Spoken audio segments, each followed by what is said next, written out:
സകലമാന കേരളത്തിലേക്ക് സ്വാഗതം. ആദ്യം നോക്കാം പ്രധാന വാർത്തകൾ. ചാലക്കുടിയിൽ പട്ടാപ്പകൽ കത്തികാട്ടി ബാങ്ക് കൊള്ള. ഫെഡറൽ ബാങ്ക് പോട്ടാഷ് ശാഖയിൽ നിന്ന് കവർന്നത് 15 ലക്ഷം. മോഷ്ടാവെത്തിയത് ബൈക്കിൽ. പോലീസ് അന്വേഷണം ഊർജിതം.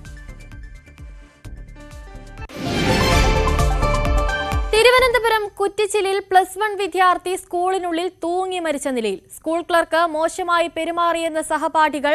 അന്വേഷണം പ്രഖ്യാപിച്ച് വിദ്യാഭ്യാസ മന്ത്രി. പത്തനംതിട്ട കോന്നി KSRTC ബസ് സ്റ്റാൻഡിൽ സ്കൂൾ വിദ്യാർത്ഥികളുടെ കൂട്ടയടി.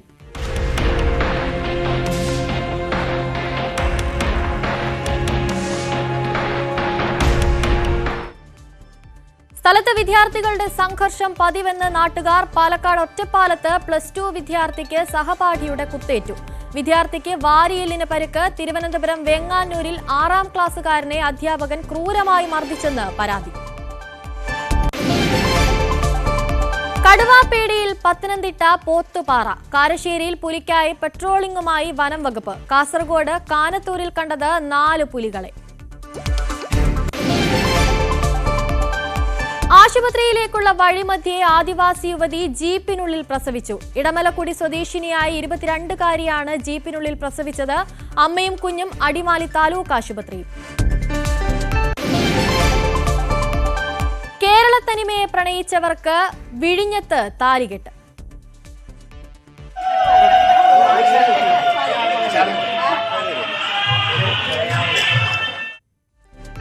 ഡൊമിനിക്കിന്റെയും കാമിലയുടെയും വിവാഹം ശ്രദ്ധേയം.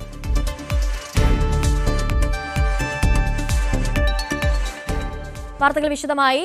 തൃശൂർ ചാലക്കുടിയിൽ പട്ടാപ്പകൽ ബാങ്ക് കൊള്ള. ഫെഡറൽ ബാങ്കിന്റെ പോട്ടാഷ് ശാഖയിലാണ് കത്തി കാണിച്ച് ഭീഷണിപ്പെടുത്തി പണം കവർന്നത്. അക്രമി ഗ്ലാസ് തല്ലി തകർത്ത ശേഷം പണം കവരുകയായിരുന്നു. ബൈക്കിലെത്തിയ അക്രമിയാണ് കവർച്ച നടത്തിയത്. 15 ലക്ഷം രൂപയാണ് നഷ്ടപ്പെട്ടിരിക്കുന്നതെന്ന് അധികൃതർ അറിയിച്ചു. വിവരങ്ങളുമായി ആജ്ഞ രവീന്ദ്രൻ ചേരുന്നു. ആജ്ഞ, ഏകദേശം 15 ലക്ഷത്തോളം രൂപ 2 മിനിറ്റിനുള്ളിലാണ് അക്രമി കവർന്നെടുത്തത്. ഇതിലൂടെ തന്നെ അക്രമി ബാങ്കിനെ പറ്റി നല്ല രീതിയിൽ അറിയുന്ന ഒരാളാണെന്ന് നമുക്ക് മനസ്സിലായി കഴിഞ്ഞു. അക്രമിയെ പറ്റി അല്ലെങ്കിൽ മോഷ്ടാവിനെ പറ്റി എന്തെങ്കിലും തരത്തിലുള്ള വിവരങ്ങൾ ലഭിക്കുന്നുണ്ടോ?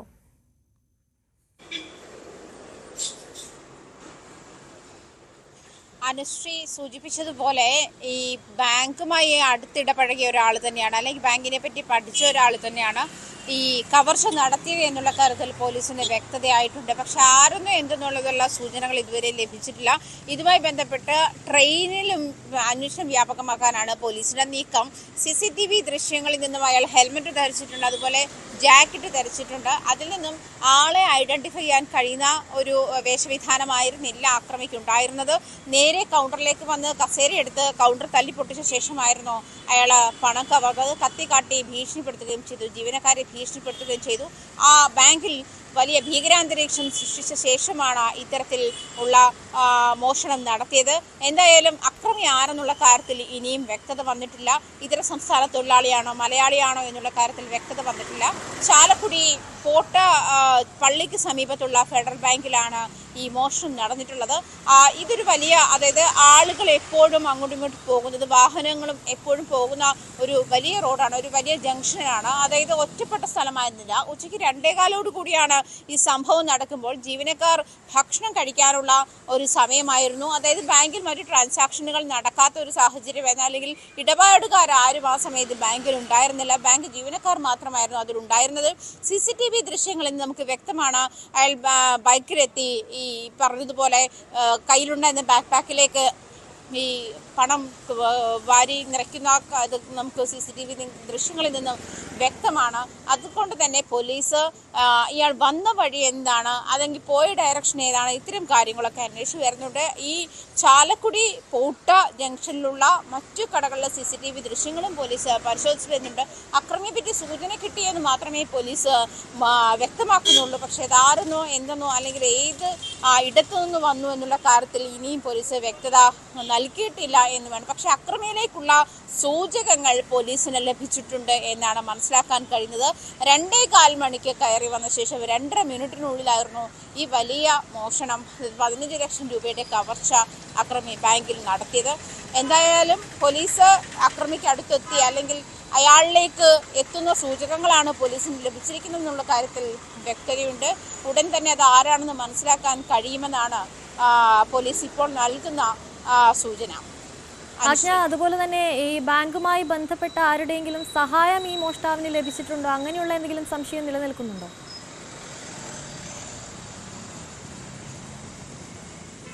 അനുശ്രീ, ഇതുമായി ബന്ധപ്പെട്ട ഇയാൾ മാത്രമേ ഉണ്ടായിരുന്നുള്ളൂ, അതല്ലെങ്കിൽ ഇയാളുടെ ഒപ്പം മറ്റാരെങ്കിലും ഉണ്ടായിരുന്നോ? ഇത്തരം കാര്യങ്ങളിലൊന്നും ഇനിയും വ്യക്തത വന്നിട്ടില്ല. ഇപ്പോൾ പോലീസിന് ഇയാൾ ഏത് ഡയറക്ഷനിൽ പോയി എന്നുള്ള കാര്യത്തിൽ അതാണ് പോലീസ് അന്വേഷിച്ചുകൊണ്ടിരിക്കുന്നത്. അതുകൊണ്ട് തന്നെയാണ് ട്രെയിനിലേക്ക് കൂടി അന്വേഷണം വ്യാപിപ്പിച്ചിരിക്കുന്നത്. കൂട്ടായിട്ടുള്ള ഒരു കവർച്ചയായിരുന്നു.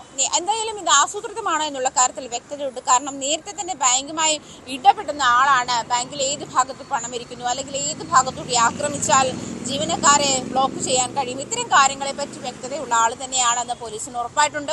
അതുകൊണ്ട് തന്നെ 2.5 മിനിറ്റിനുള്ളിൽ 15 ലക്ഷം രൂപ കവർന്ന് എടുക്കാനുണ്ടായ ഒരു ഭീകര അന്തരീക്ഷം സൃഷ്ടിക്കാൻ ഇയാൾക്ക് കഴിഞ്ഞിട്ടുണ്ട്. അത് ബാങ്കിന്റെ ഒരു രീതി എങ്ങനെയാണ്, അല്ലെങ്കിൽ ബാങ്കിന്റെ ഒരു കിടപ്പ് എങ്ങനെയാണ് എന്നുള്ള കാര്യത്തിൽ വ്യക്തതയുള്ള ആൾക്ക് മാത്രമേ അത് ചെയ്യാൻ കഴിയുള്ളൂ എന്നുള്ള നിഗമനത്തിലാണ് പോലീസ്. എന്തായാലും വളരെ താമസിയാതെ അക്രമിയിലേക്ക് എത്തുമെന്നുള്ള പ്രതീക്ഷയിലാണ് ഇപ്പോൾ പോലീസ് ഉള്ളത്. അനുശ്രീ, തൃശൂർ ചാലക്കുടിയിൽ പട്ടാപ്പകലാണ് ബാങ്ക് കൊള്ള നടന്നിട്ടുള്ളത്. ഫെഡറൽ ബാങ്കിന്റെ പോട്ട ശാഖയിലാണ് കത്തി കാണിച്ച് ഭീഷണിപ്പെടുത്തി പണം കവർന്നത്. ആജ്ഞ രവീന്ദ്രനാണ് വിവരങ്ങൾ നൽകിയത്. മറ്റു വാർത്തയിലേക്ക് പോകാം. പത്തനംതിട്ട കോന്നി KSRTC ബസ് സ്റ്റാൻഡിൽ സ്കൂൾ വിദ്യാർത്ഥികളുടെ കൂട്ടയടി. ഗവൺമെന്റ് ഹയർ സെക്കൻഡറി സ്കൂളിലെ കുട്ടികളും റിപ്പബ്ലിക്കൻ സ്കൂളിലെ കുട്ടികളുമാണ് ഏറ്റുമുട്ടിയത്. ബസ് സ്റ്റാൻഡ് പരിസരത്ത് വിദ്യാർത്ഥി സംഘർഷം പതിവാണെന്നാണ് നാട്ടുകാർ പറയുന്നത്.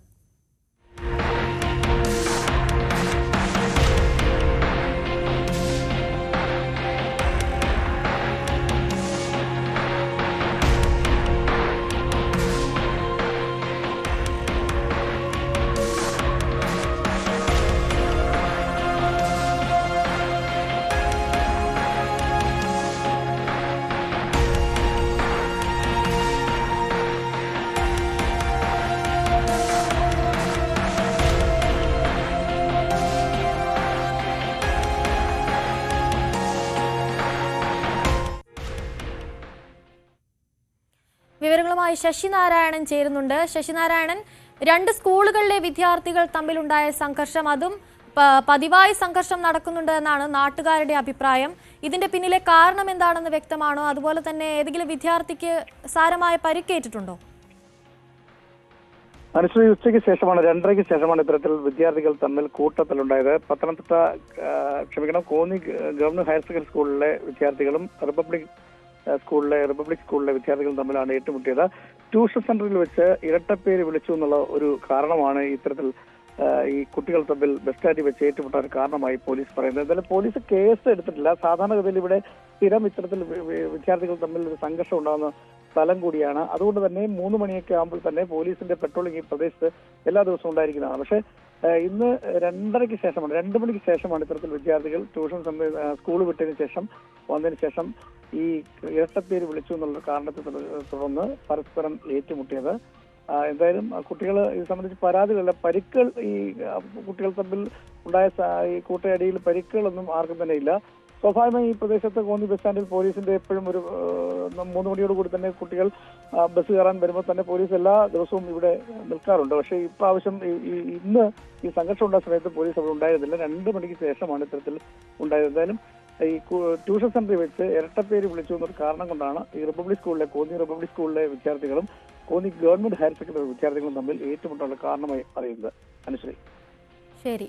പത്തനംതിട്ട കോന്നി KSRTC ബസ് സ്റ്റാൻഡിലാണ് സ്കൂൾ വിദ്യാർത്ഥികളുടെ കൂട്ടയടി ഉണ്ടായത്. ഗവൺമെന്റ് ഹയർ സെക്കൻഡറി സ്കൂളിലെ കുട്ടികളും റിപ്പബ്ലിക്കൻ സ്കൂളിലെ കുട്ടികളുമാണ് ഏറ്റുമുട്ടിയത്. ശശിനാരായണനാണ് വിവരങ്ങൾ നൽകിയത്.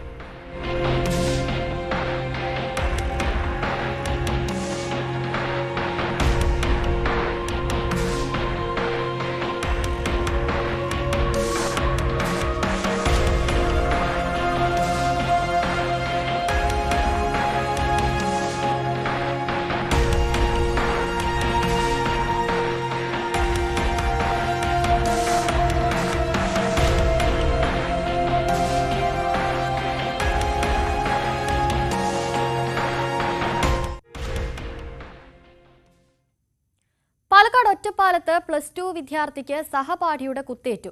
വരോട് സ്വദേശി അഫ്സറിനാണ് വാരിയലിന് പരിക്കേറ്റത്. സഹപാഠിയായ 17-കാരനാണ് അഫ്സറിനെ കുത്തി പരിക്കേൽപ്പിച്ചതെന്ന് പോലീസ്.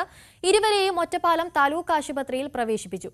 വ്യക്തിവൈരാഗ്യമാണ് ആക്രമണത്തിന് കാരണമെന്നാണ് നിഗമനം. ഇരുവരും ഒറ്റപ്പാലം NSS KPT VHS സ്കൂളിലെ വിദ്യാർത്ഥികളാണ്.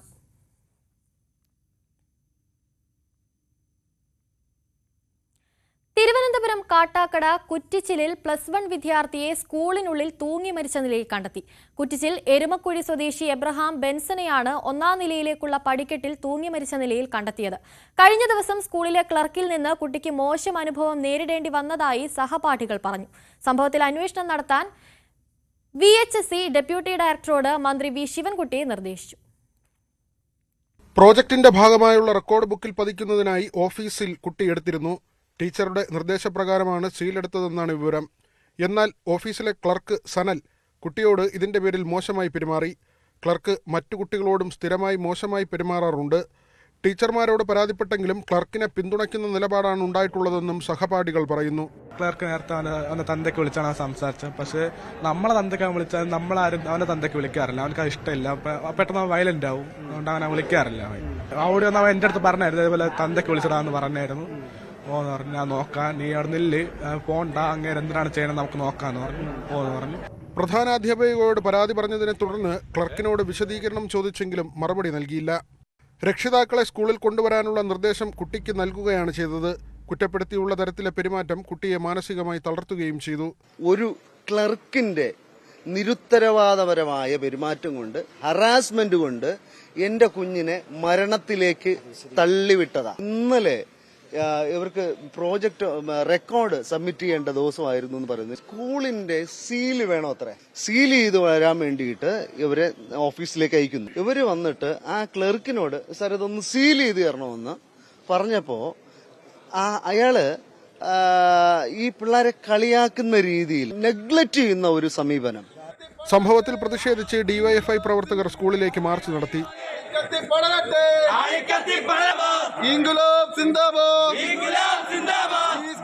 സംഭവത്തിൽ അന്വേഷണത്തിന് മന്ത്രി വി ശിവൻകുട്ടി ഉത്തരവിട്ടു. കുടുംബത്തിന്റെ ആരോപണം സ്കൂളിനെ കുറിച്ച് ഉണ്ടായിട്ടുണ്ട്. അതിനെക്കുറിച്ച് വിശദമായിട്ട് പരിശോധിക്കാൻ വേണ്ടി പോലീസിന് കർശന നിർദ്ദേശം കൊടുത്തിട്ടുണ്ട്. ഇന്ന് അവധി വേണമെന്നാവശ്യപ്പെട്ട് ഇന്നലെ രാത്രി തന്നെ പ്രധാനാധ്യാപികയ്ക്ക് ക്ലർക്ക് മെസ്സേജ് അയച്ചിരുന്നു. ഇയാൾ നിലവിൽ ഒളിവിലാണ്. ന്യൂസ് 18 തിരുവനന്തപുരം. തിരുവനന്തപുരം വേങ്ങാനൂരിൽ 6ാം ക്ലാസ് വിദ്യാർത്ഥിയെ അധ്യാപകൻ ക്രൂരമായി മർദ്ദിച്ചതായി പരാതി. അധ്യാപകൻ സെബിനെതിരെ പോലീസ് കേസെടുത്തു. ജുവനൈൽ ജസ്റ്റിസ് ആക്ട് പ്രകാരമാണ് കേസെടുത്തത്. അധ്യാപകനെ ഡ്യൂട്ടിയിൽ നിന്ന് മാറ്റി നിർത്തിയതായി സ്കൂൾ അധികൃതർ പറഞ്ഞു. ഇങ്ങനെ അടി കിട്ടിയമ്മ വയ്യാതെയാണ് വരുന്നതെന്ന്. അതിനു മുൻപേ സ്കൂളിൽ നിന്ന് ഒരു 12:30 ആയപ്പോൾ എന്നെ വിളിച്ചിരുന്നു. ഇതുപോലെ ഇങ്ങനെ സാറിനെ കൊണ്ട് വേണ്ടാത്തത് പറഞ്ഞ് സാറിന് ഭയങ്കര മനസ്സിന് വിഷമം വന്നു. അതുകൊണ്ട് സാറിൻ്റെ കൊടുക്കാന്ന് പറഞ്ഞിട്ട് സിസ്റ്റർ ഫോണിൽ സാർ എന്നെ വിളിച്ചു. സാറ് സംസാരിച്ചിട്ട് പറയുന്നു, ഇതുപോലെ നിങ്ങൾ എന്തെങ്കിലും കൊച്ചിന് പറഞ്ഞു പഠിപ്പിച്ചിട്ടുണ്ടോ, നിങ്ങളുടെ വീട്ടിലുള്ളവരെന്തെങ്കിലും പഠിപ്പിച്ചിട്ടുണ്ടോ, എന്നെക്കുറിച്ച് വേണ്ടാത്തതാണ് പറയുന്നത്. ഞാൻ പറഞ്ഞു എന്ത് പറഞ്ഞാലും സാർ നാളെ ഞാൻ വന്ന് സാറിനോട് എന്തെങ്കിലും റീസൺ ചോദിക്കാമെന്ന് പറഞ്ഞു. പക്ഷേ അത് കേൾക്കാതെ സാർ എൻ്റെ മോനെക്കുറിച്ച് കംപ്ലയിൻറ്റ് ഇങ്ങനെ പറഞ്ഞുകൊണ്ടിരുന്നു. ഞാൻ നാളെ ചെല്ലാമെന്ന് പറഞ്ഞ് വെച്ചു. പക്ഷെ വൈകിട്ട് ഞാൻ വീട്ടിൽ വന്നപ്പോൾ ഞാൻ ഏതൊരു അമ്മയപ്പോഴും ഞാൻ ചോദിച്ചു, മോനോട് എന്താണ് സംഭവിച്ചതെന്ന് ചോദിച്ചപ്പോഴത്തേക്കും പറഞ്ഞു, അമ്മ എൻ്റെ കുറുക്ക് എന്നെ അങ്ങനെ പിടിക്കല്ലേ, എൻ്റെ കുറുക്ക് മൊത്തം വേദനിക്കുന്നു. ഞാൻ ഇങ്ങനെ അകത്ത് കൊണ്ടുപോയി മോനെ ഇങ്ങനെ ഡ്രസ്സ് മാറ്റിയിട്ട് നോക്കിയപ്പോൾ മോൻ്റെ ബാക്കിലും ബട്ടക്സ് ഭാഗത്തും എല്ലാം ഇങ്ങനെ അടിച്ച് പൊട്ടിച്ച പാടുണ്ട്. ഇടുക്കി അടിമാലി ചിന്നപ്പാറക്കുടി റോഡിൽ സ്കൂൾ കുട്ടികൾ സഞ്ചരിച്ചിരുന്ന ജീപ്പ് അപകടത്തിൽപ്പെട്ടു. ചിന്നപ്പാറക്കുടി മേഖലയിൽ നിന്നും അടിമാലി ടൗണിലേക്ക് കുട്ടികളുമായി വന്ന ജീപ്പാണ് അപകടത്തിൽപ്പെട്ടത്. കുത്തിറക്കത്തിലെ കൊടും വളവിൽ നിയന്ത്രണം വിട്ട് ജീപ്പ് മൺതിട്ടയിലേക്ക് ഇടിച്ചു കയറി. തലയ്ക്ക് സാരമായി പരിക്ക് സംഭവിച്ച ഒരു കുട്ടിയെ വിദഗ്ധ ചികിത്സയ്ക്കായി കോതമംഗലത്തേക്ക് കൊണ്ടുപോയി. മറ്റുള്ളവരെ അടിമാലി താലൂക്ക് ആശുപത്രിയിൽ എത്തിച്ചു. അപകടത്തിൽ വാഹനത്തിന്റെ മുൻഭാഗം തകർന്നു. പത്തനംതിട്ട കലഞ്ഞൂർ പോത്തുപാറയിൽ കടുവയെ കണ്ടതായി നാട്ടുകാർ. പ്രദേശത്തെ ടാപ്പിംഗ് തൊഴിലാളികളാണ് കടുവയെ കണ്ടുവെന്ന് വനം വകുപ്പിനെ അറിയിച്ചത്. പ്രദേശത്ത് വനംവകുപ്പ് ഉദ്യോഗസ്ഥർ എത്തി പരിശോധനകൾ നടത്തി. നിരീക്ഷണ ക്യാമറ സ്ഥാപിച്ചു. പോത്തുപാറ കമ്പകത്തും പച്ചയിൽ ജനവാസ മേഖലയിലാണ് കടുവയുടെ സാന്നിധ്യം കണ്ടതായി പറയുന്നത്. പുലർച്ചെ 3 മണിക്ക് റബ്ബർ ടാപ്പിംഗ് തൊഴിലാളികളാണ് കടുവയെ കണ്ടത്. പിന്നീട് കടുവ ഓടിമറയുകയായിരുന്നുവെന്നും ടാപ്പിംഗ് തൊഴിലാളികൾ പറയുന്നു. ഞാൻ കണ്ട പെട്ടെന്ന് ആ മേലത്തോട്ടത്തിലാണ് നിൽക്കുന്നത്, ഈ തോട്ടത്തിൽ പുറകെ തോട്ടത്തിലാണ് ഇറങ്ങി വരുന്നതാണ് കണ്ടത്. അപ്പം ഞാൻ പെട്ടെന്ന് അങ്ങ് പോയി.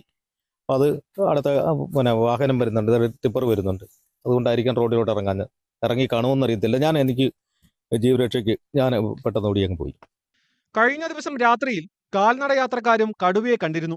കടയിൽ പോയിട്ട് വന്ന് ഈ റോട്ടിൽ നിന്ന് മേടിച്ച് ലൈറ്റ് അടിച്ച് നോക്കിയപ്പോൾ അവിടെ ഒരു തലയിരിക്കും. അവൻ ഡബിൾ അടിച്ച് നോക്കിയപ്പോൾ കടുവയാണെന്ന് അപ്പോൾ ഞാൻ നേരെ ഓടി കോവയെന്നാണ് പുള്ളിയെ വിളിച്ചത്. ഇതാണ് കാര്യം പറഞ്ഞ് അവരെയും വിട്ട് വന്നപ്പോഴേക്കും അത് ചാടിയെന്ന് മുകളിൽ കയറി. പ്രദേശവാസികൾ വിവരം അറിയിച്ചതിനെ തുടർന്ന് വനം വകുപ്പ് ഉദ്യോഗസ്ഥർ സ്ഥലത്തെത്തി പരിശോധനകൾ നടത്തി. സ്ഥലത്ത് നിരീക്ഷണ ക്യാമറകൾ സ്ഥാപിച്ചു. കടുവയുടെ കാൽപാദം പതിഞ്ഞിട്ടുണ്ടോ, മറ്റ് വളർത്തുജീവികൾക്ക് ഉപദ്രവം ഉണ്ടായിട്ടുണ്ടോ തുടങ്ങിയ കാര്യങ്ങൾ വനം വകുപ്പ് ഉദ്യോഗസ്ഥർ പരിശോധിച്ചു. സ്ഥലത്ത് വനപാലകർ ജാഗ്രതാ നിരീക്ഷണം നടത്തുന്നുണ്ട്. ജാഗ്രതാ പരിശോധന, അതിനൊക്കെ തന്നെ ജാഗ്രതാ പെട്രോളിംഗ്, നൈറ്റ് പെട്രോളിംഗ് എന്നിവയൊക്കെ നടത്തിക്കൊണ്ടിരിക്കുകയാണ്. അതാണ് നമുക്കുള്ള നിർദ്ദേശം. അതിനെ തുടർന്ന് അത്തരത്തിലുള്ള സാഹചര്യം ഉണ്ട്, പൊതുജനങ്ങൾക്ക് ബുദ്ധിമുട്ടുണ്ടാകുന്ന ഒരു സാഹചര്യമാണെങ്കിൽ ആ രീതിയിലേക്ക് ഉന്നതാധികാരികളുടെ ശ്രദ്ധയിൽപ്പെടുത്തിക്കൊണ്ട് തന്നെ നമ്മൾ തുടർ നടപടിയിലേക്ക് പോകാൻ. വന്യമൃഗങ്ങളുടെ ഭീഷണി നേരത്തെയും ഉയർന്നിട്ടുള്ള പ്രദേശമാണിത്. ആന, പുലി, കാട്ടുപന്നി തുടങ്ങിയ മൃഗങ്ങളുടെ ഭീഷണി പ്രദേശത്തുണ്ടെന്ന് നാട്ടുകാർ പറയുന്നു. ഞങ്ങൾ ആദ്യമായിട്ട് ഇവിടെ ആനയെ കാണുമ്പോൾ ഞങ്ങൾ അത്ഭുതമായിരുന്നു. ഒരെണ്ണമാണ് ആദ്യം ഇവിടെ വരുന്നത്. ഇപ്പൊ ഇതിനകത്ത് 10-15 ആനയുണ്ട്. മിക്കവാറും ഈ തൊഴിലിനകത്തൊക്കെ രാവിലെ വരുമ്പം ആന നിൽക്കുന്നതാണ്. വലിയ ബുദ്ധിമുട്ട്. കുരങ്ങ് ശല്യം അതിനേക്കാൾ കൂടുതൽ. പണ്ടൊക്കെ രാജവമ്പല എന്നൊക്കെ പറഞ്ഞാൽ തിരുവനന്തപുരം കാഴ്ചകളായി പോകണമായിരുന്നു കാണാൻ. ഇപ്പൊ ഇവിടെ ഓരോ വീടുകളിൽ നിന്ന് പിടിച്ചുകൊണ്ടിരിക്കുകയാണ് ഈ സ്ഥലം. അത്രത്തോളം ദുഷ്കരമായിരിക്കുകയാണ്. ന്യൂസ് 18 പത്തനംതിട്ട. പുലിപ്പേടിയിൽ കാസർഗോഡ് കാനത്തൂർ ഗ്രാമം. തുടർച്ചയായ ദിവസങ്ങളിൽ 4 പുലികളെ കണ്ടതാണ് പ്രദേശവാസികളുടെ ആശങ്കയ്ക്ക് കാരണം. RRT സംഘം സ്ഥലത്തെത്തി തെരച്ചിൽ തുടങ്ങി. കർണാടക വനത്തിൽ നിന്നിറങ്ങുന്ന കാട്ടാനകളെ പേടിച്ചായിരുന്നു ഇതുവരെ കാനത്തൂരുകാർ കഴിഞ്ഞിരുന്നത്. എന്നാൽ ഇപ്പോൾ ആനയെ മാത്രമല്ല പുലിയെയും പേടിക്കേണ്ട അവസ്ഥയാണ്. ജനവാസ കേന്ദ്രങ്ങളിൽ പട്ടാപ്പകൽ പുലിയിറങ്ങുന്നത് പതിവാണ്. ഒന്നല്ല, ജനവാസ മേഖലയിൽ ഇറങ്ങിയ 4 പുലികളെയാണ് നാട്ടുകാർ പേടിക്കുന്നത്. തൈരയിലെ പുഷ്പയുടെ വീട് കിണറിന് സമീപത്താണ് അയൽവാസികൾ പുലിയെ കണ്ടത്. ഉടൻ കാട്ടിലേക്ക് ഓടി മറയുകയും ചെയ്തു. ഒരു മാസക്കാലമായിട്ട് ഈ പ്രദേശത്ത് പുലി ഭീതിയിലാണ് ആളുകളെല്ലാം. നമുക്ക് നേരത്തെ കാട്ടുപോത്തിന്റെ ഒക്കെ വിഷയം ഉണ്ടായിരുന്നുണ്ട്, അതുപോലെ തന്നെ പന്നിയുടെ വലിയ ശല്യം ഉണ്ടായിരുന്നു. പക്ഷേ ഈ പുലി ആകസ്മികമായിട്ട് വരുന്നൊരു സാഹചര്യമാണ് ഉണ്ടായത്. അതോടുകൂടിയിട്ട് ഈ പ്രദേശത്താകെ ജനങ്ങളെല്ലാം ഭീതിയിലാണ്. കൊച്ചുമക്കളൊക്കെ രാവിലെ ട്യൂഷനും സ്കൂളിലൊക്കെ പോകുന്ന ആ ഒരു സാഹചര്യം വലിയ പ്രയാസത്തിലാണ്. എല്ലാവരും വാഹനത്തിൽ, ഓട്ടോയിൽ കൊണ്ടുപോകുന്ന, സാമ്പത്തികമായിട്ട് പ്രയാസമില്ലവരെല്ലാം ഓട്ടോയിൽ ആണ് കുട്ടികളെല്ലാം സ്കൂളിലേക്ക് എത്തിക്കുന്ന നിലവിലുള്ള സാഹചര്യം അങ്ങനെയായി മാറിയിട്ടുണ്ട്. ഗ്രാമപ്രദേശമാണെങ്കിലും ഒരുപാട്, ഒന്ന് മെയിൻ 150 മീറ്റർ മാറിയിട്ടാണ് സ്കൂള്. 700-ലധികം കുട്ടികൾ പഠിക്കുന്ന സ്കൂളാണ് EHS കൊളത്തൂർ. അപ്പോൾ അത് ആണ് ഏറ്റവും വലിയ പ്രശ്നം. തൊട്ടടുത്ത് കൂടെ മെയിൻ റോഡ് കടന്നു പോകുന്നുണ്ട്. കൊളത്തൂർ, കരയക്കടുക്കം, ചളക്കാട്, വരിക്കുളം, ഭാവിക്കരയടുക്കം തുടങ്ങിയ പ്രദേശങ്ങളിലും പുലിയുടെ സാന്നിധ്യമുണ്ട്. വനംവകുപ്പിന്റെ RRT സംഘം സ്ഥലത്തെത്തി തെരച്ചിൽ തുടരുകയാണ്. കഴിഞ്ഞ ദിവസം ജനവാസ കേന്ദ്രമായ കുളത്തൂർ മടന്തക്കോട് പാറമടയ്ക്കുള്ളിൽ കുടുങ്ങിയ നിലയിൽ പുലിയെ കണ്ടെത്തിയിരുന്നെങ്കിലും മയക്കുവെടി വയ്ക്കാനുള്ള ശ്രമത്തിനിടെ പുലി രക്ഷപ്പെട്ടു. ന്യൂസ് 18 കാസർഗോഡ്. പുലിപ്പേടിയിൽ കഴിയുന്ന കോഴിക്കോട് കാരശ്ശേരി വല്ലാത്തായിപ്പാറയിൽ തുടർച്ചയായി പരിശോധന നടത്താൻ വനവകുപ്പ്. നൈറ്റ് പട്രോളിംഗ് ഏർപ്പെടുത്താനും തീരുമാനമായി. Thamarassery range officer P. വിമലിന്റെ നേതൃത്വത്തിലുള്ള സംഘം പ്രദേശവാസികളുടെ ആശങ്ക കേട്ടു. കഴിഞ്ഞ കുറച്ചു ദിവസങ്ങളായി പുലിപ്പേടിയിലാണ് കാരശ്ശേരി പഞ്ചായത്തിലെ വല്ലത്തായിപ്പാറ. റോഡരികിലെ കലുങ്കിന് മുകളിൽ ഓട്ടോ ഡ്രൈവറാണ് ആദ്യം പുലിയെ കണ്ടത്. പിന്നീട് നാട്ടുകാരും ഇതേ അനുഭവം പങ്കുവച്ചു. കാൽപ്പാട് പരിശോധിച്ച വനം വകുപ്പ് ഇക്കാര്യം സ്ഥിരീകരിച്ചിട്ടില്ലെങ്കിലും കണ്ടത് പുലിയെ തന്നെയെന്ന് ഉറപ്പിച്ചു പറയുകയാണ് നാട്ടുകാർ. കാട്ടുപൂച്ച എന്ന് പറഞ്ഞ് നടക്കും, പിന്നെ അത് വരുന്ന പുലി. ഈ സാധാരണക്കാരാ ഉദ്യോഗസ്ഥന്മാർ പറയല്ലേ കാട്ടുപൂച്ചയാണ് ഇതിന് ജനങ്ങളുടെ ആശങ്ക പരിഹരിക്കണമല്ലോ. ഇത് ഒരാഴ്ചയോളായി ജനങ്ങളുടെ ആശങ്ക പരിഹരിക്കണം. അവർ പറയുന്നത് ഇവിടെ കൂട് സ്ഥാപിക്കണം, ഇവിടെ 3-4 ക്യാമറ സ്ഥാപിക്കണം. ഇതിനാവശ്യമായ നടപടി സ്വീകരിക്കണം ഡിപ്പാർട്ട്മെന്റ്. അത് നടപടി സ്വീകരിക്കാതെ നമുക്ക് മുന്നോട്ട് പോകാൻ പറ്റില്ല. സ്ഥലം സന്ദർശിച്ച വനം വകുപ്പ് ഉദ്യോഗസ്ഥർ തുടർച്ചയായി പരിശോധന നടത്തുമെന്ന് അറിയിച്ചു. രാത്രികാലങ്ങളിൽ നൈറ്റ് പെട്രോളിംഗും ഏർപ്പെടുത്തും. പ്രദേശത്ത് 2 ക്യാമറകൾ സ്ഥാപിച്ചിട്ടുണ്ട്. നമുക്ക് നിലവിലിവിടെ കാൽപാദങ്ങളൊന്നും കിട്ടിയിട്ടില്ല. നനവുള്ള ഭാഗങ്ങളിലൊക്കെ നമ്മൾ പരിശോധിച്ചു. ഒരുവിധം എല്ലാ ഭാഗം പരിശോധിച്ചു. ഇവിടെയുള്ള പ്രദേശവാസികളെയും കൂട്ടിയിട്ടാണ് പരിശോധിച്ചത്. കാൽപാദങ്ങളൊന്നും പതിഞ്ഞിട്ടില്ല. അതുപോലെ തന്നെ ക്യാമറ ട്രാപ്പ് പരിശോധിച്ചാലും നമുക്കത് ഇമേജുകളൊന്നും കിട്ടിയിട്ടില്ല. എന്തായാലും ജനങ്ങളുടെ ആശങ്ക പരിഗണിച്ച് രാത്രിയിൽ പട്രോളിംഗ് ശക്തിപ്പെടുന്നതാണ്. ടാപ്പിംഗ് തൊഴിലാളികൾ, മദ്രസയിൽ പോകുന്ന കുട്ടികൾ ഉൾപ്പെടെ അതിരാവിലെ പുറത്തിറങ്ങുന്നവർ ജാഗ്രത പാലിക്കണമെന്നാണ് വനം വകുപ്പിന്റെ നിർദ്ദേശം. പുലിയെ കണ്ടെന്ന് സംശയിക്കുന്ന പ്രദേശത്തിന് സമീപത്തെ വീടുകളിലെ CCTV പരിശോധിക്കാനും വനം വകുപ്പ് തീരുമാനിച്ചു. ന്യൂസ് 18 മുക്കം. പാതിവില തട്ടിപ്പിൽ ശരിയായ അന്വേഷണം നടത്തി പണം തിരികെ നൽകാൻ നടപടിയുണ്ടാകണമെന്ന് AAP. പണം കൈപ്പറ്റിയ രാഷ്ട്രീയ നേതാക്കൾ ഉൾപ്പെടെ എല്ലാവരിൽ നിന്നും പണം തിരികെ പിടിക്കണം. സാധാരണക്കാരുടെയും പാവപ്പെട്ടവരുടെയും പണമാണ് അധികവും നഷ്ടമായത്. കേരളത്തിലെ മറ്റു രാഷ്ട്രീയ പാർട്ടികളോ യുവജന സംഘടനകളോ വിഷയം ഏറ്റെടുക്കാത്തത് തട്ടിപ്പിൽ പങ്കുള്ളതുകൊണ്ടാണോ എന്നും ആം ആദ്മി പാർട്ടി ഇടുക്കി ജില്ലാ പ്രസിഡന്റ് അഡ്വക്കേറ്റ് ബേസിൽ ജോൺ ചോദിച്ചു. ഈ പണം മറ്റുള്ള തട്ടിപ്പുകളെല്ലാം പണം പോകുന്നത് ഒന്നുകിൽ ബ്ലാക്ക് മണി കൊണ്ടേ കൊടുക്കുക, അല്ലെങ്കിൽ പണം രേഖകളില്ലാതെ കൊണ്ടേ കൊടുക്കുന്നതാണ്. ഈ തട്ടിപ്പുമായി ബന്ധപ്പെട്ട് മുഴുവൻ തട്ടിപ്പും, വാട്ടർ ടാങ്ക് ആയിക്കോട്ടെ, പ്യൂരിഫയർ ആയിക്കോട്ടെ, ഗൃഹോപകരണം ആയിക്കോട്ടെ, ആക്റ്റീവ് ആയിക്കോട്ടെ, ഏതിലാണ് മുഴുവൻ പണവും അക്കൗണ്ടിലാണ് പോയിരിക്കുന്നത്. 60,000 രൂപ ആക്റ്റീവിക്ക്, 5,000 രൂപ ടാങ്കിന്, 30,000 രൂപ ഗൃഹോപകരണങ്ങൾക്ക്, ഈ പണം മുഴുവൻ പോയിരിക്കുന്നത് കൃത്യമായ അക്കൗണ്ടിലേക്കാണ്. അപ്പോൾ ഏറ്റവും ചുരുങ്ങിയത് ഇവിടുത്തെ പോലീസ് ക്രൈംബ്രാഞ്ച് ഏറ്റെടുക്കേണ്ട, ഇഡിയും വരണ്ട, പോലീസ് കൃത്യമായി അന്വേഷിച്ചാൽ ഈ അക്കൗണ്ടിൽ ചെന്നിരിക്കുന്ന പണം ആ അക്കൗണ്ടിൽ നിന്ന് എങ്ങോട്ട് പോയിട്ടുണ്ട് എന്ന് അന്വേഷിക്കുക. ഇനി അത് അക്കൗണ്ട് വഴി അല്ല പോയെങ്കിൽ അവിടുന്ന് വിഡ്രോ ചെയ്തിട്ടുണ്ടെങ്കിൽ വിഡ്രോ ചെയ്ത ഡേറ്റിലെ ബാങ്കിലെ ക്യാമറ എടുക്കുക, ആരും വിഡ്രോ ചെയ്യുന്നറിയാം. അപ്പോൾ പിന്നെ ഈ പുകമറയുടെ ഒന്നും ആവശ്യമില്ല. അപ്പൊ ശരിക്കും ഈ പുകമറ എല്ലാം നോക്കി കൃത്യമായി രാഷ്ട്രീയത്തിന് അതീതമായി ആര് ഏറ്റെടുത്തിട്ടുണ്ടെങ്കിലും പണം ഏറ്റെടുത്തിട്ടുണ്ടെങ്കിലും പണം കിട്ടിയിട്ടുണ്ടെങ്കിലും അവരെ എല്ലാം നിയമത്തിന് മുമ്പിൽ കൊണ്ടുവരണം. ഈ നിയമത്തിന് മുമ്പിൽ കൊണ്ടുവരുന്നതിന് മുമ്പ് ഏതെങ്കിലും രാഷ്ട്രീയ കക്ഷികൾ മാതൃക കാണിച്ചുകൊണ്ട് ആ പണം തിരികെ നൽകാൻ തയ്യാറായാൽ അത് മറ്റുള്ള രാഷ്ട്രീയ കക്ഷികൾക്ക് പ്രചോദനമാകും. അപ്പോൾ ഈ പാവപ്പെട്ട ആളുകളുടെ പണം തിരികെ ലഭിക്കാനുള്ള മാർഗവുമാകും. ആശുപത്രിയിലേക്കുള്ള വഴിമധ്യേ ആദിവാസി യുവതി ജീപ്പിനുള്ളിൽ പ്രസവിച്ചു. ഇടമലക്കുടി സ്വദേശിനിയായ 22-കാരിയാണ് ജീപ്പിനുള്ളിൽ വെച്ച് ആൺകുഞ്ഞിന് ജന്മം നൽകിയത്. അമ്മയെയും കുഞ്ഞിനെയും അടിമാലി താലൂക്ക് ആശുപത്രിയിൽ എത്തിച്ചു.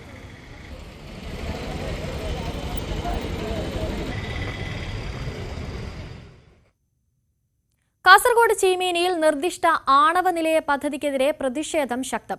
ജൈവ വൈവിധ്യവും ചരിത്ര പ്രാധാന്യവുമുള്ള പ്രദേശത്തെ സംരക്ഷിക്കണമെന്നാവശ്യപ്പെട്ട് നാട്ടുകാർ ആക്ഷൻ കമ്മിറ്റി രൂപീകരിച്ചു. കയ്യൂർ ചീമേനി പഞ്ചായത്തിലെ അരീട്ടപ്പാറയിലാണ് നിർദ്ദിഷ്ട ആണവ നിലയ പദ്ധതിക്ക് വേണ്ട സ്ഥലം കണ്ടെത്തിയിരിക്കുന്നത്. ജൈവ വൈവിധ്യം ഏറെയുള്ള പ്രദേശം മഹാശിലാകാലത്തെ ചരിത്രശേഷിപ്പുകൾ ഉൾക്കൊള്ളുന്നതാണ്. പ്രദേശത്ത് നിരവധി ആദിവാസി കുടുംബങ്ങളെയും അവരുടെ പൈതൃകവും സംരക്ഷിക്കണമെന്ന ആവശ്യമാണ് ശക്തമാകുന്നത്. നമ്മളിപ്പോൾ തീരുമാനിച്ചിരിക്കുന്നത് സർക്കാർ ഈ പദ്ധതിയുമായിട്ട് ഏത് രീതിയിലാണോ മുമ്പോട്ട് പോകുന്നത് ആ നീക്കങ്ങൾ അറിഞ്ഞുകൊണ്ട് അതിനെതിരെ ശക്തമായിട്ടുള്ള പ്രതിഷേധങ്ങൾ സംഘടിപ്പിക്കുന്നതിന് വേണ്ടിയിട്ടാണ്. ഇപ്പോൾ പ്രത്യക്ഷ സമരങ്ങളിലേക്ക് സമരസമിതി കടന്നിട്ടില്ല. ഞങ്ങളിപ്പോൾ തീരുമാനിച്ചിരിക്കുന്നത് കണ്ണൂർ, കാസർഗോഡ് ജില്ലകളിലെ മുഴുവൻ ജനപ്രതിനിധികളെയും കണ്ടിട്ട് ഇത് വന്നാലുള്ള കെടുതികൾ വിശദീകരിച്ചുകൊണ്ടുള്ള ഒരു നിവേദനം ഇവർക്ക് സമർപ്പിച്ചുകൊണ്ട് ഈ ജനപ്രതിനിധികൾ ഉപയോഗിച്ച് സർക്കാരിൽ സമ്മർദ്ദം ചെലുത്തണം ആദ്യഘട്ടത്തിൽ എന്നാണ് സമരസമിതി ഇപ്പോൾ ഉദ്ദേശിച്ചിരിക്കുന്നത്. പ്ലാന്റേഷൻ കോർപ്പറേഷന്റെ ഉൾപ്പെടെ ഏക്കർ കണക്കിന് ഭൂമിയുള്ള ചീമേനിയിൽ പല വികസന പ്രവർത്തനങ്ങളും കൊണ്ടുവരുമെന്ന് പറഞ്ഞിട്ടും തുടർ നടപടിയില്ല. ജനോപകാരപ്രദമായ പദ്ധതികൾക്ക് പകരം മനുഷ്യന് ഭീഷണിയാകുന്ന പാരിസ്ഥിതിക പ്രശ്നങ്ങൾ ഉണ്ടാക്കുന്ന പദ്ധതിയാണ് സർക്കാർ വിഭാവനം ചെയ്യുന്നതെന്നാണ് ആക്ഷൻ കമ്മിറ്റി ആരോപിക്കുന്നത്. ഈ ആണവ നിലയം എന്ന് പറഞ്ഞു കഴിഞ്ഞാൽ ഇപ്പൊ നാഗാസാക്കിയും ഗിരോഷ്മേലം പോലുള്ള സ്ഫോടന വസ്തുക്കളെല്ലാം കൊണ്ടുവന്നിട്ട് ഇവിടുന്ന് ഈ ആയുധങ്ങൾ ഉപയോഗിക്കും. ഇതിപ്പം വൈദ്യുതി മാത്രമല്ല, ഇത് ഈ സ്ഫോടക വസ്തുക്കളെല്ലാം നിർമ്മിക്കുവാനും അതിനെല്ലാം ഉപകരിക്കാൻ വേണ്ടിയിട്ടാണ് ഈ ആണവ നിലയം. ഇതിപ്പോൾ ആദ്യം പറയുമ്പോൾ നമ്മൾ വൈദ്യുതിയാണ്, നിങ്ങൾക്ക് ജോലി തരും, അങ്ങനെ തരും, ഇങ്ങനെ തരും എന്നെല്ലാം പറയും. പക്ഷേ ഇതെല്ലാം നമ്മളെ കബളിപ്പിക്കലാണ്. അപ്പോൾ ഇതിന് എതിരായിട്ട് ഞങ്ങൾ എന്തായാലും ജീവൻ മരണ പോരാട്ടത്തോട് കൂടിയിട്ട് ഞങ്ങൾ പോരാടും. എൻഡോസൾഫാൻ പട്ടികയിൽ ഉൾപ്പെട്ട പഞ്ചായത്തിൽ ആണവ നിലയ പദ്ധതി വലിയ പാരിസ്ഥിതിക ആരോഗ്യ പ്രശ്നങ്ങൾക്ക് വഴിവെക്കുമെന്നാണ് ആശങ്ക. പദ്ധതിയിൽ നിന്ന് സർക്കാരും KSEBയും പിന്മാറിയില്ലെങ്കിൽ സമരം ശക്തമാക്കാനാണ് നാട്ടുകാരുടെ തീരുമാനം. CPM കാസർഗോഡ് ജില്ലാ സമ്മേളനത്തിലും പദ്ധതിക്കെതിരെ വിമർശനം ഉയർന്നിരുന്നു. ന്യൂസ് 18 കാസർഗോഡ്. ഇനി തിരുവനന്തപുരത്ത് നടന്ന ഒരു വിദേശ കല്യാണത്തിന്റെ വിശേഷങ്ങളിലേക്കാണ്. ക്ഷണക്കത്തടിച്ച് നാട്ടുകാരെ ക്ഷണിച്ചുമായിരുന്നു ഹിന്ദു ആചാരപ്രകാരം ഒരു വിദേശ കല്യാണം വിഴിഞ്ഞത്ത് നടന്നത്. ഖദർ മണ്ഡപത്തിൽ കൊട്ടും കുഴൽവിളികളും മുറുകിയപ്പോൾ അമേരിക്കക്കാരൻ ഡൊമിനിക് കാമില്ലോ വോളിനി ഡെൻമാർക്കുകാരിയായ കാമില ലൂയിസ് ബെൽ മദാനിയുടെ കഴുത്തിൽ താലി ചാർത്തി. കഴിഞ്ഞ ദിവസം രാവിലെ 10-നും 10:25-നും ഇടയിലുള്ള ശുഭമുഹൂർത്തത്തിലായിരുന്നു വിവാഹം. സ്വർണ്ണ കസവുള്ള മുണ്ടും ഷർട്ടും ധരിച്ച് വരനും ചുവപ്പിൽ നീല കസവുള്ള പട്ടുസാരി ധരിച്ച് വധുവും എത്തി. ഡൊമിനിക്കിനെ കാമിലയുടെ മാതാപിതാക്കൾ ആചാരപ്രകാരം ബൊക്കയും ഹാരവും അണിയിച്ച് സ്വീകരിച്ചു. വധുവിന്റെ കൈപിടിച്ച് പിതാവ് വരനെ ഏൽപ്പിച്ചു. ക്ഷണം സ്വീകരിച്ചെത്തിയ സുഹൃത്തുക്കളും നാട്ടുകാരും നവദമ്പതികൾക്ക് മംഗളം നേർന്നു. ഖദർ മണ്ഡപത്തെ 3 വട്ടം വലം വെച്ചതോടെ കാമില ഡൊമിനിക്കിന് സ്വന്തമായി. വിവാഹശേഷം സദ്യയും ഒരുക്കിയിരുന്നു. കേരളീയ സംസ്കാരത്തെ അറിയാനും അതിൽ പങ്കാളിയാകാനും സാധിച്ചതിൽ സന്തോഷമുണ്ടെന്ന് ഇരുവരും പറഞ്ഞു. I am so blessed and honored to be here and have my family here and be around our local friends and family. Yeah, we're so honored and we love Kerala so much. Kerala is Changa. Yeah. 2.5 വർഷമായി കോവളത്ത് കളരി അഭ്യസിക്കുകയാണ് ഇരുവരും. അങ്ങനെയാണ് പ്രണയത്തിലാവുന്നത്. കേരളീയ സംസ്കാരത്തെക്കുറിച്ച് പഠിക്കാനെത്തിയ വരന് ഹിന്ദു ആചാരപ്രകാരം വിവാഹം കഴിക്കാൻ ആഗ്രഹം തോന്നി. 1.5 വർഷമായി പല കാരണങ്ങളാൽ വിവാഹം നീണ്ടു. ഒടുവിൽ പിറവിളാകം ക്ഷേത്ര ഭാരവാഹികളെ സന്ദർശിച്ചു. ഇവരുടെ നിർദ്ദേശപ്രകാരം കല്യാണക്കത്ത് പ്രിന്റ് ചെയ്ത് വേണ്ടപ്പെട്ടവരെ ക്ഷണിക്കുകയായിരുന്നു. ന്യൂസ് 18 തിരുവനന്തപുരം. തെരുവുനായ പേപ്പട്ടി ശല്യത്തിനെതിരെ ആലപ്പുഴയിൽ പ്രതിഷേധ കൂട്ടായ്മ. All Kerala photographers association Charummood മേഖലാ കമ്മിറ്റിയാണ് കൂട്ടായ്മ സംഘടിപ്പിച്ചത്. മേഖലാ പ്രസിഡന്റ് നാസർ ഷാൻ അധ്യക്ഷത വഹിച്ച പ്രതിഷേധ യോഗം ജില്ലാ സെക്രട്ടറി അനിൽ ഫോക്കസ് ഉദ്ഘാടനം ചെയ്തു. മേഖലാ സെക്രട്ടറി ബിജു സ്വാഗതം പറഞ്ഞു. ജില്ലാ വൈസ് പ്രസിഡന്റ് പ്രസാദ് ചിത്രാലയ, ജില്ലാ joint secretary Salin photo park, മേഖലാ വൈസ് പ്രസിഡന്റ് മഹേഷ് ചിത്രാലയ, മേഖലാ ജോയിന്റ് സെക്രട്ടറി ജോസഫ് ജോർജ് എന്നിവർ സംസാരിച്ചു. മേഖലാ ട്രഷറർ നന്ദി പറഞ്ഞു. സകലമാന കേരളം പൂർണ്ണമാകുന്നു. ഇനി പ്രൈം ഡിബേറ്റിൽ മഞ്ജുഷ് ഗോപാൽ ചേരും. നമസ്കാരം.